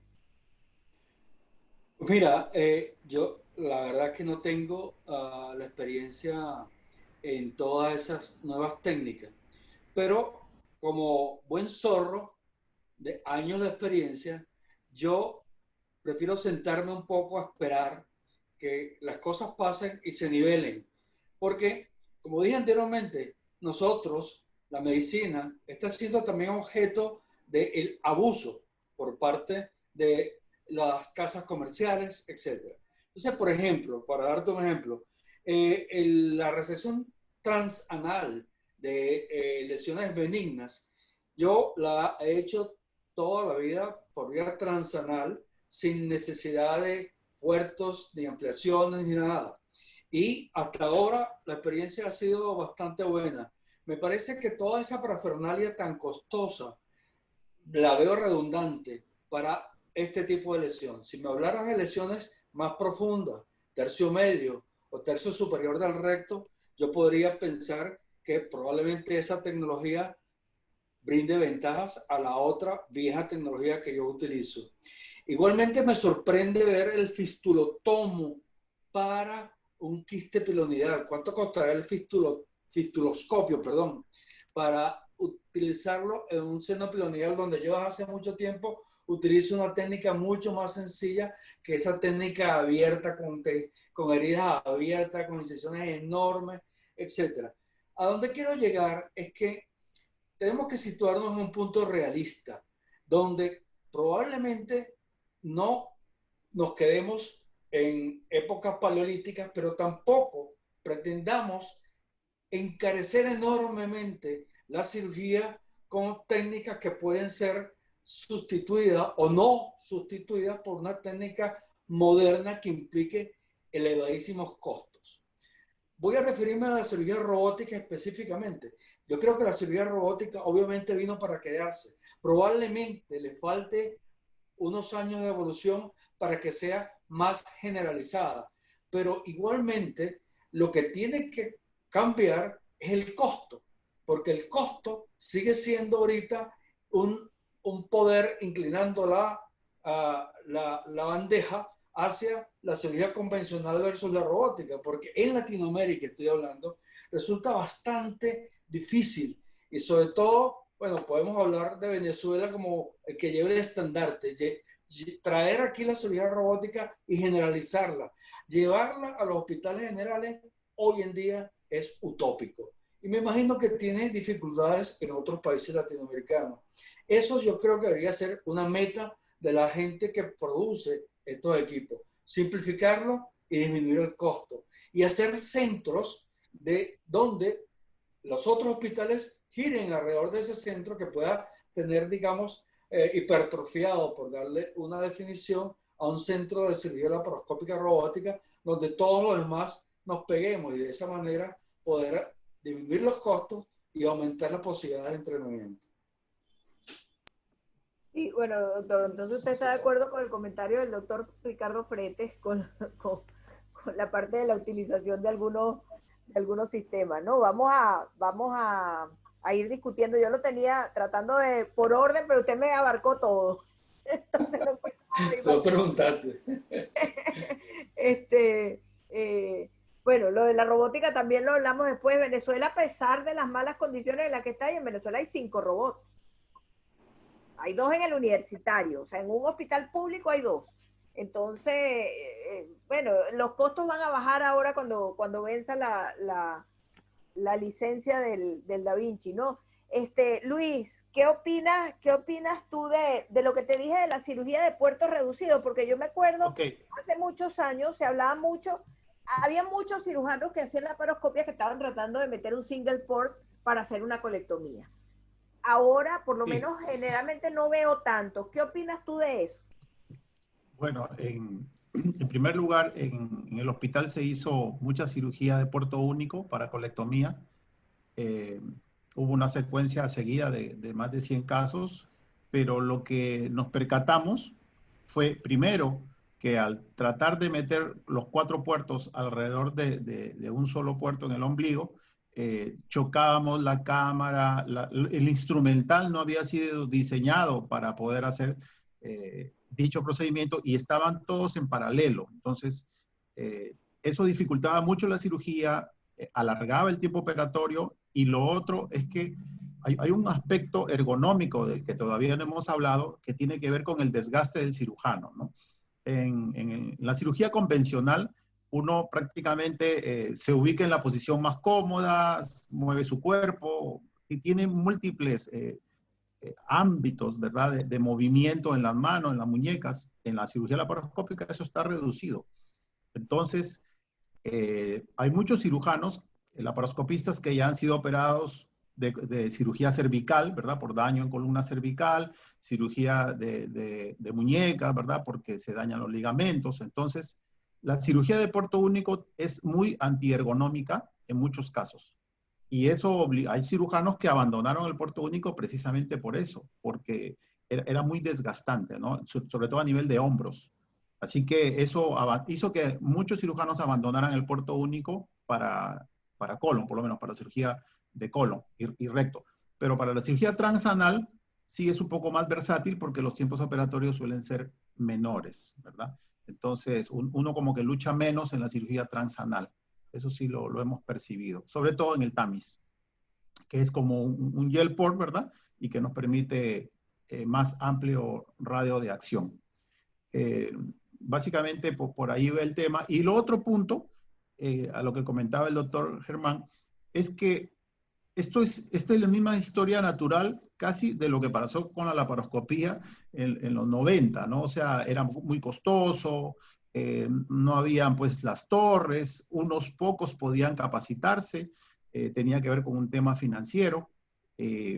Entonces, eso ha pasado ya lo hemos vivido. Probablemente con el robot va a pasar lo mismo, van a aparecer los robots rusos, los robots chinos, etc. Y probablemente abaraten los costos y sí ganemos el beneficio, que es obvio, de la cirugía laparoscópica, siempre y cuando, insisto, que no es hacer la cirugía laparoscópica por hacerla, por esnovismo o porque es novedad, sino porque uno domina la técnica quirúrgica oncológica en cirugía abierta y la puede exportar como un medio de acceso a la cirugía laparoscópica. Porque si no, no vale la pena. O sea, no tiene sentido operar a un paciente por laparoscopía oncológicamente mal hecho, porque lo va a sacrificar al paciente, va a perder su única oportunidad. Ese es mi punto. Una aclaratoria. Yo me referí básicamente a la cirugía robótica. Yo creo que la cirugía laparoscópica no tiene ningún tipo de discusión. Eso está aquí para quedarse y ha sustituido en gran medida la cirugía abierta. Yo me refería básicamente en cuanto a costo, implementación, etcétera, a la cirugía robótica. Y estoy seguro y estoy de acuerdo con usted, doctor, de que eso tendrá que llegar definitivamente a todos los centros para quedarse e irse potenciando, y el avance de la ciencia nadie lo puede detener. Yo creo que eso es un punto muy importante. No quiero que se me vaya a pasar algo que tocó ahorita Luis, que es el desgaste del cirujano. Hace como una semana, un poco más, tuvimos una charla con el doctor Eduardo Parra Dávila, un orgullo para nosotros los venezolanos tenerlo a él, ¿no? Y Eduardo, una de las cosas que decía era, primero, lo del costo, ¿verdad? Pero también hizo un comentario, que él salía del número de cirugías que hace cuando le corresponde hacer cirugías en el día, y que él llega a su casa totalmente tranquilo, sin cansancio, cero cansancio. Yo decía, esto me va a permitir, si tengo vida, que cuando tenga 80 años yo pueda seguir operando, porque no va a estar cansado, no, se pierde el tremor, el robot te elimina lo del tremor, en fin, toda una serie de cuestiones. Entonces, bien interesante esa parte, y ojalá podamos. Dios, doctor Millán, va a poder tener 100 años operando con un robot. Entonces, sería bueno, ¿no? Quería solo hacer ese comentario. Otro punto bastante importante y que tocó Jackie, no sé aquí entre todos los que están, ¿quién hace cirugía manoasistida? Que parece mentira, pero sigue siendo un tema en los diferentes congresos. Todavía hay gente que hace manoasistida. ¿Qué les parece? ¿Qué no? Yo me acuerdo en mi época de estudiante de posgrado de cirugía, pues la mayoría de los cirujanos que estaban, que en el hospital donde yo me formé, estábamos un poquito atrasados con la laparoscopia, y los cirujanos que empezaron ahí, pues operaban con las dos manos, pues, y después se quedaron utilizando y haciendo cirugía manoasistida. Pero aún en la actualidad, y cirujanos de gran nombre la hacen. ¿Qué opinan de eso? Yo puedo decirte que en algún momento eso fue como una transición, ¿no? De cirugía abierta, de momento cirugía mano asistida. De hecho, se compraban en ese tiempo bastantes dispositivos para mano asistida, pero en realidad terminaba siendo como una cirugía más abierta o convencional que laparoscópica. Tenía mucha utilidad, sobre todo en la cirugía diverticular, en donde el tejido duro, uno quería tener una mayor diferenciación, y quizás algunos, por la tasa de conversión es mayor en cirugía por diverticulitis, ¿verdad? Sea aguda o crónica. Entonces, ahí quizás muchos lo usaron, pero se fue abandonando, y realmente hace varios años que ya nosotros no utilizamos. De hecho, en los congresos de SAGES, prácticamente ya casi no lo mencionan en los últimos 2 o 3 años, ¿no? Es una herramienta, como todo en la vida, pero no es algo que ya tenga un lugar muy preponderante. Bueno, nosotros en congresos colorectales sí lo he oído, varias veces lo he oído. Y me llamaba la atención porque pensaba que ya estaba lo habíamos dejado al olvido, ¿no? Pero está. ¿Algún comentario al respecto para entonces hacerles otra? Un comentario. A mí me parece que la mano asistida estorba. Mi mano, más bien, lo que hace es que me desayuda porque ocupa demasiado espacio la mano para hacer una cirugía laparoscópica convencional. Yo prefiero, en el caso que menciona el doctor, como tenemos que abrir el abdomen, una incisión para sacar la pieza, por allí mismo, en caso de que requiera algún tipo de disección más fuerte para aquellos casos de mucha fibrosis, quizás ampliar la técnica y pasar mi mano, pero utilizarlo como la técnica abierta, no como mano asistida que tiene toda esa parafernalia que te confieso que la usé al principio y la deseché rápidamente porque me estorbaba muchísimo. Bien. Yo sé que tú tienes allá en el Almenara Teo, porque cuando estuve allá, pues lo tenían hace, no sé, 10 años, 9 años más o menos. Eso lo desecharon prácticamente, por lo que te oí, ¿no, Luis? No usan el Teo, usa el SILS o el Gel Point. Sí, a veces no tenemos, ¿verdad? Porque lo bueno del Teo es que es reesterilizable, entonces, y reusable. Entonces, eso es lo bueno, y lo usamos, que sabemos que es más difícil, porque ya uno cuando prueba el tamiz se queda con eso. Pero sí lo usamos en algunos casos, sobre todo cuando es una lesión más distal, porque nos permite llegar hasta casi 20 centímetros. Entonces, a veces lo hemos usado, no lo hemos desechado totalmente, pero nos sentimos más cómodos últimamente con el tamiz. Y sobre eso quería regresar a la pregunta de la posición, de Lloyd Davis que tú trajiste. Nosotros, por ejemplo, en los pacientes que tienen tumoraciones rectales anteriores o laterales, preferimos la posición de navaja sevillana para la cirugía transanal endoscópica, porque preferimos que la lesión nos quede mirándola hacia abajo que trabajándola mirándolo hacia el techo. Y es más ergonómico. Volvemos al tema de ergonomía, porque hay que buscar la comodidad del cirujano. Hay cirugías que demoran mucho. Entonces debemos siempre estar buscando eso, porque evita estar luchando con uno mismo, ¿no? Contra la gravedad en este caso, y la visibilidad. Entonces, esa es otra ventaja, ¿no? Por eso es que no todos los casos utilizamos Lloyd Davis.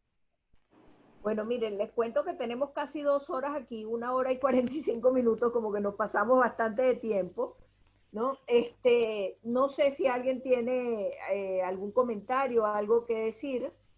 Pues, como dijimos, esto es un tema pues, que tiene muchas cositas, pero en cada una de las patologías que nosotros tocamos en los diferentes seminarios, pues ahondamos un poco más en ellos. En esto lo que queríamos era hablar en líneas generales de la tecnología, saber que no la tenemos que dejar atrás, que nosotros vamos con la tecnología. Aun cuando en nuestros diferentes hospitales pues no los haya, tenemos que saber que existen. ¿Algún comentario de alguno, alguna otra participación o algo que quieran decir? Si no, pues... Solo un detalle contra lo más temido que tenemos los cirujanos colorectales, que es la dehiscencia, ¿no? Dehiscencia de anastomosis. Es equiparable la tasa de dehiscencia de anastomosis tanto en vía abierta como en vía laparoscópica. En realidad, hay algunos estudios que favorecen uno u otro, pero la gran mayoría lo equiparan. Pero nosotros desde este año empezamos a utilizar el verde indocianina y en el afán de disminuir nuestras tasas de dehiscencia. Y si bien es cierto, la pandemia un poco interrumpió esto, todavía no podemos lanzar una conclusión propia, pero sí somos conscientes de que nos va a ayudar mucho a minimizar la tasa de dehiscencias, ¿verdad? Así que eso es una herramienta. Volvemos a lo mismo. Uno utiliza a veces simplemente quiere ver, entre comillas, sangrando el vaso que está latiendo bien para hacer la anastomosis, pero aún así no siempre eso es una garantía, ¿no? Y lo otro es que nosotros tenemos un colonoscopio que lo usamos para sala de operaciones, es de nosotros, y no dependemos necesariamente del gastroenterólogo que suba a utilizarlo. Y eso nos ha ayudado también para valorar nuestra anastomosis y hacer las pruebas neumáticas que nos dan cierta garantía. Nunca se excluye obviamente una dehiscencia, pero nos ha ido minimizando esa tasa. Bueno, no hicimos mucho énfasis en tocar los temas de la patología orificial, ahora que me estoy acordando, ¿verdad? Porque en los diferentes seminarios, por ejemplo, en el día que hicimos el de quiste pilonidal, hablamos un poquito del fistuloscopio, ¿no? Y de las ventajas y eso que tiene al respecto. Entonces, yo entendí ahí que el doctor, tanto Fretes como Millán no están muy de acuerdo. Ciertamente, a lo mejor a nadie se le va a ocurrir gastar $20,000 para comprar un fistuloscopio para hacer un quiste pilonidal, cuando la técnica que normalmente convencionales que nosotros podemos realizar puede tener resultados similares. Sin embargo, bueno, son técnicas que existen, y si tienes el recurso, pues tienes que saber cuáles son los beneficios que tienes, si hay algunas indicaciones y algunos beneficios sobre la abierta que lo dice la evidencia. Sin embargo, por supuesto, se necesitan muchos más estudios para eso, hay que esperar, pero tenemos que nombrarlo, ¿no? Yo creo que ahora sí nos tenemos que despedir. Aquí en Venezuela y en Paraguay son la 1 y las 13:50 ya. Tenemos casi 2 horas conectados. Y bueno, quiero agradecer nuevamente a Luis por su tiempo, que tuvo que cambiar todas sus actividades para poder estar, y al doctor Millán, a todos los coordinadores en líneas generales, el doctor Sorgi, Eduardo, Graciela, el doctor Maciel, que siempre está con nosotros.